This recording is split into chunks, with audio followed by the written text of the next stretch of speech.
Have you ever heard about the brain gut connection? Well, stay tuned for this next episode of Digest This. Welcome to Digest This, the show that helps you revolutionize your digestive health. Here are your hosts, Dr. Liz Cruz and Tina Nunziato.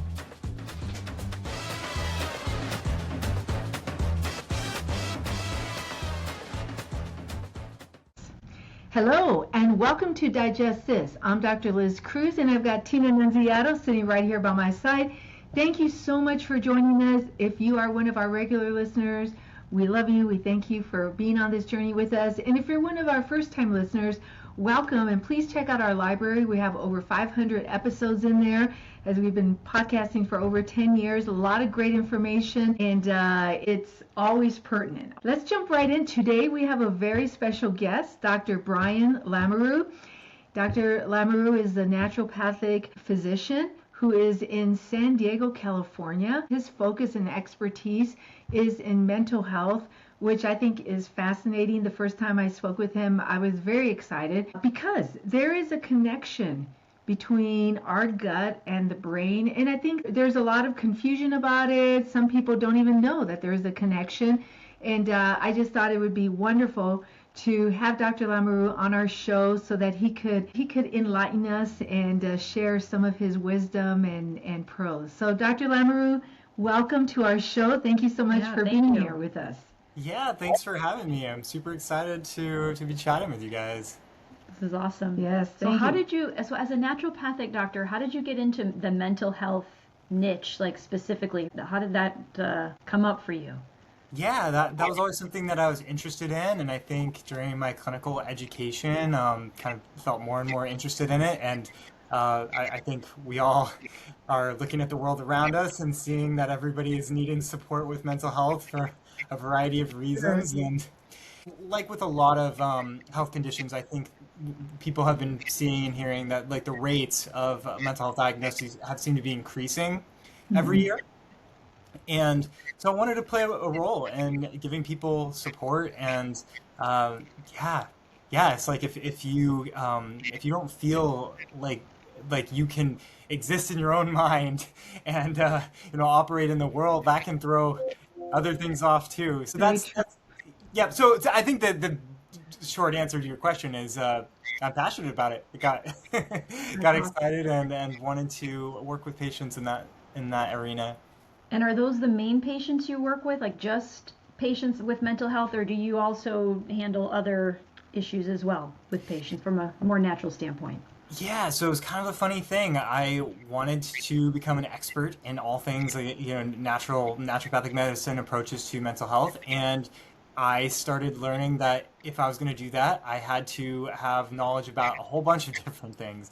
So I needed to learn about hormones and women's health and gut health, and there are all these sort of different tangents that are connected to mental health, factorial, and I think that's one of the reasons why it can be such a struggle for many people. So many different things go into mental health.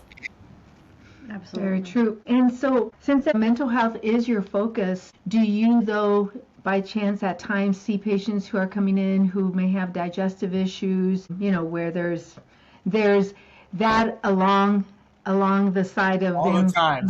Okay, cool.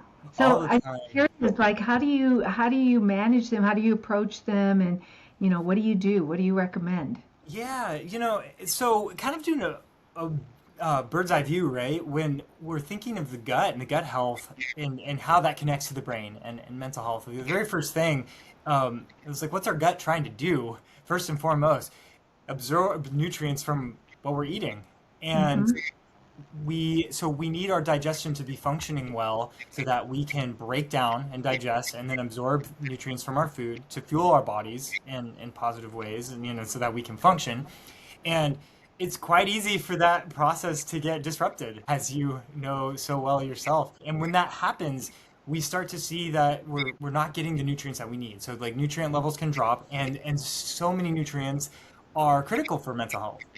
So we need to be digesting and absorbing like our minerals, like our iron or zinc or magnesium. We need to be absorbing our omega-3 fatty acids. We need to, we do take in vitamin D through our diet, in addition to making it from from sunlight. And then of course B vitamins, like all of these things play such a huge role in our mental health. And so, yeah, like we want to make sure that we're eating a diet that incorporates these things, but then we need to make sure that we're digesting it and breaking it down. And a surprising number of people, they come in and they're anemic, their B12 is low, they're Yeah. and we're like, hey, like what's going on here? And they're not digesting well. And so that's kind of like the very first foundational thing. We want to be asking. So the next step is not just absorbing the nutrients we need, but getting rid of waste products. Mm-hmm. And so if we are not able to do that, if we're having like these buildups of waste products, then we might not be feeling so good from that either. So that's kind of another component that can come into play. If someone's constipated, for example, you can have a buildup of all sorts of things. If your stool is sitting in your intestines and rather than getting excreted, there's an opportunity for your walls of your intestine to reabsorb some of the things you're actually trying to get rid of. Right. And so that's not good. And that comes into play with a lot of things, like, for example, estrogen, like the hormone estrogen. We can get like quite a buildup in women with like constipation, for example, and then that can do all sorts of unpleasant things for our mood. So yeah, it's just as far as the basis of like our gastrointestinal tract, like take in nutrients, get rid of waste products. Right away, we're seeing so many connections between that and how we feel with our mood, all of that. You're speaking our language, by the way. We're very excited. This is very exciting. It's complex, right? Because as a gastroenterologist, and Tina's a certified holistic nutritionist, and that's what we were doing in our practice, was addressing the GI issues, doing the traditional GI workup, and then bringing in the more holistic approach. That in itself is very complex. Just trying to explain and educate our patients and our clients so that they understand. For you're focused on mental health, and so then like how do you incorporate, like, do you start out with, okay, let's focus on your digestive first, and then we'll focus on, if you're feeling better, like that'll help me a little bit more, or do you have like somebody else that you work with that's also helping you, because that's a lot of different things to address. Yeah, kind of turn into a jack of all trades.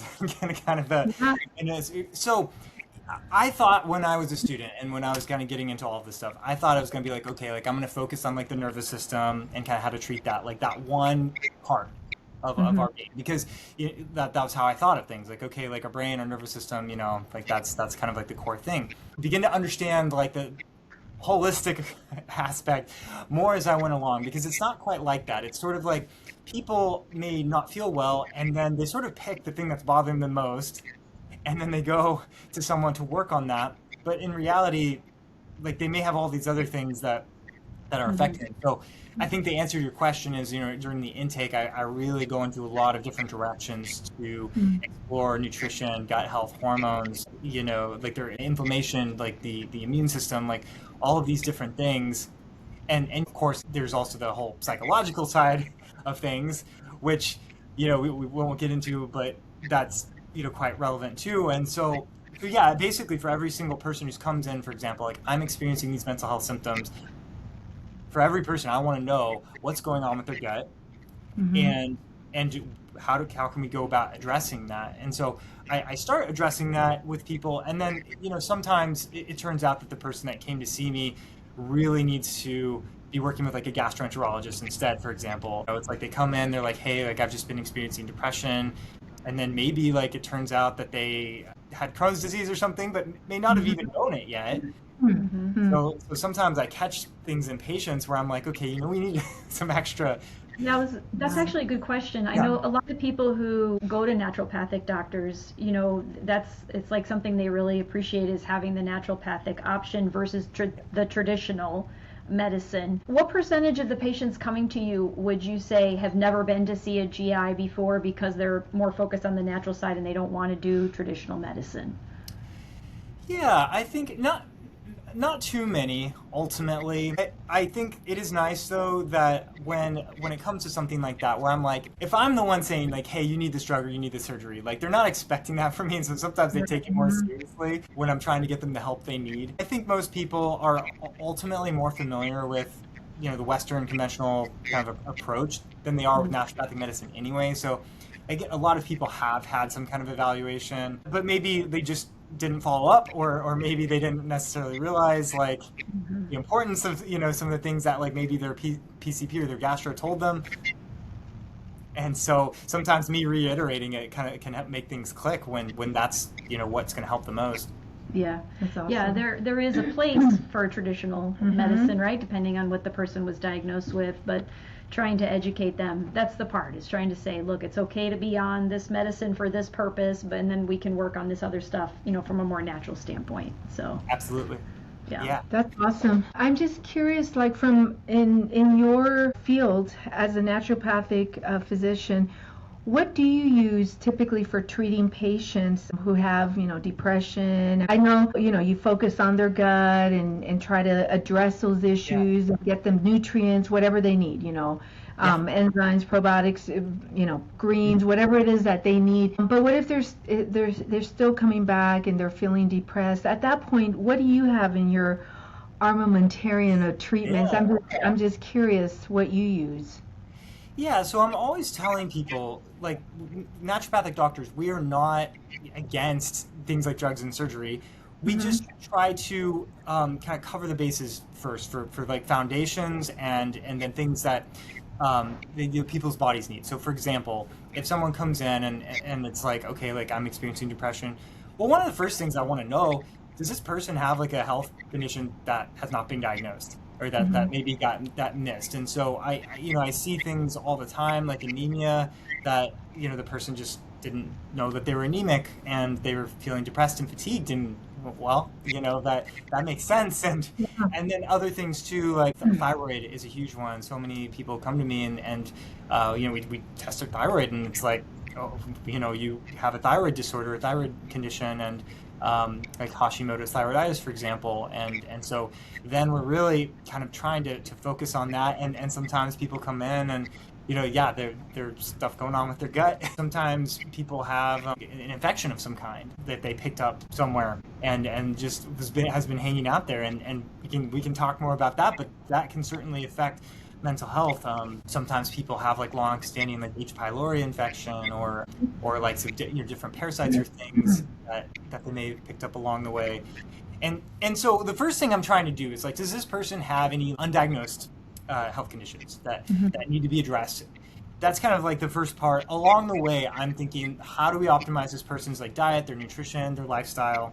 We're wanting to make sure people are sleeping well, moving their bodies, eating the things that are going to nourish them. Want to get those things down first, right? And then we kind of start moving into supplements territory, where it's like, okay, what nutrients or what herbs or what probiotics are going to have the best results with this person? And there's so much we can accomplish using those things. And kind of just giving a boost. People come in, they're having mental health symptoms, and then they're deficient in B12, right? Or they're deficient in omega-3s or minerals or whatever it may be. And we're trying to kind of support that through their diet, through supplementation on top of the diet, helps them to get better faster, kind of get back in the saddle. And the reality is, at some point, for some people, there just is a time and a place where the best thing to use right now in this situation is a medication. And there's nothing wrong with that, and that's totally okay to use. We want to use the tools that we have, and I'm in favor of using tools that work. It's just that we so often see when we have these foundations in place, people bounce back and feel so much better and recover so well. And what I don't like to see is someone coming in who tells me I went for an appointment because I was severely depressed, and they just asked me a few questions and then started me on an antidepressant. And then we did some testing, and it's like, okay, like I said, like, oh, you actually have pretty significant hypothyroidism that hadn't been caught so far. That's probably why you're depressed, And so it's like, so for that person, if they started on an antidepressant, maybe it helped, maybe for a while, but did we really, get the thing addressed? That's the most important in this case. And then, if we have everything addressed, all the foundations, we're doing all the things that like I know how to do, and we're just not moving the needle, then we have other tools that we can use, and that will be helpful. And a lot of times, if we get the foundations in place, the other tools like medications will work so much better. And I love this. There's so many peer-reviewed studies looking at someone who's taking, for example, a stimulant medication for ADHD or an antidepressant, And then they compare that to someone who's taking that plus like a certain supplement, so like zinc or magnesium, for example. And so we can actually see that like the groups that taking the medication and the supplement adjunctively to that will often get better results from the medication therapy than those that just did the medication alone. Yeah. So hopefully that answered your question of kind of how I come in thinking about all of it. Yeah, I think it's so great that you're doing what you're doing and that you take that approach, because it is true. I think that so many people get put on these medicines and the root cause is really never found, and now they come in and they have a list of 20 different medicines, and a lot of times they don't even know what more than half of them are for. So I definitely love that approach. I think it's fascinating how what's going on in your gut, and maybe you can just comment on this, like what's going on in your gut, the microbiome, the bacteria, everything having to do with hormones, how the importance of, and you have already mentioned this. I just think it's so important that I don't mind if you mention it again. Yeah. Diet and getting the nutrients and the bacteria, because it's true, we're exposed to so much that throws that balance off. Even being stressed, getting a call of something horrible, or taking a little NSAID that you buy over the counter and people just buy them and take them like candy. So all of that. I mean, so if you could just talk to that one more time, because I think it seems so simplistic, but it's something that I feel like a lot of people don't grasp, and it's so important, so important. Yeah, and so much I want to share. So let me just go on a little bit of a tirade here. Okay. For everyone listening, so you have this nerve that starts in your brain and stretches down through your chest, your abdomen, through all your organs. It's called the vagus nerve, and the branches of that nerve go all over the place, like throughout your gut, and so that nerve is a huge part of how your body finds out, hey, like what is going on in each of these places. So yes, it is connected to your heart, but it's connected to your intestines, your stomach, and then those places communicate back to your brain. They talk to your brain. So your brain, yes, it does talk to your gut, but your gut will kind of performs like a recon for your brain, and it signals back and it says, hey, here's what's going on, and it kind of tells your brain, like, is there inflammation, is there like something happening with your immune system, all these different things that can be going on, and so there's this back and forth conversation that's always happening with our gut, and so that's like a hugely important piece. And then you kind of mentioned the piece of stress. So when we have like psychological or emotional stressors, a lot of people have heard of a fight or flight kind of state. And so the vagus nerve is what we call like the rest and digest state. And so we want there to be activity with the vagus nerve so that we can be resting and digesting, because that's ultimately going to help with these things I'm talking about, like absorbing our nutrients and helping our mental health. For a lot of people, they get locked in this sort of fight or flight state, and that shuts down the vagus nerve, and it shuts down its ability to digest food, to effectively perform its job, because all the resources are kind of going to other nerves, like that are attached to like our muscles, for example. So if we need to again, run or fight, we can do that. And so we've got this whole like neurological balance going on with our gut. And then with that, like with this communicating back to our brain, I think we're all really familiar, if we get like the flu or if we get COVID, our mood drops. Like our mental health, like when we're sick, it's not that great. Like we can feel like really low or depressed, or just feel really crappy. And why is that? It's because we're having this immune response going on. And so that can happen in our gut. So let's say like I said, if you have like a parasite or an overgrowth of something that doesn't belong in your gut, and it's causing inflammation and it's kind of messing with your immune system, then the signaling from the gut into the vagus nerve back to our brain will kind of make us feel like we're sick, like in a kind of similar way. It's kind of a similar situation, that inflammation and those signaling molecules of inflammation from the immune system, that they can shut down our mood, and so then we're like, hey, if that's the case, how do we get rid of what we don't want in the gut?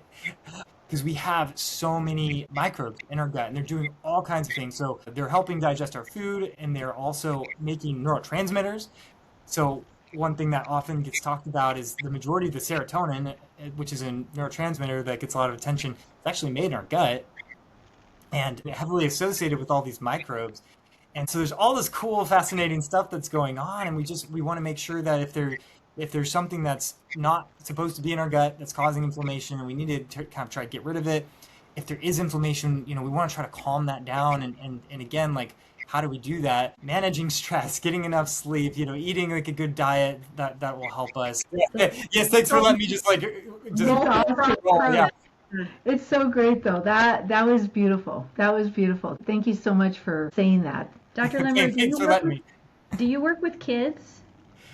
So a little bit, yes. I would say, like, with the younger kids, I tend to kind of try to connect them more to like pediatricians and that kind of thing. There's actually some naturopathic doctors out there who've also been trained as midwives, which I think is so cool, and sometimes I will kind of defer to them. I'd say like somewhere around like maybe like 6 years old and like older, I kind of start to work with them, because then like the psychological components are more developed, and kids and teenagers are really vulnerable to a lot of these things that I'm talking about, just like just like everybody, right? But there's a lot on our young kids these days, what they're being exposed to, for sure. And all of your patients that you work with, they have to be in the state of California?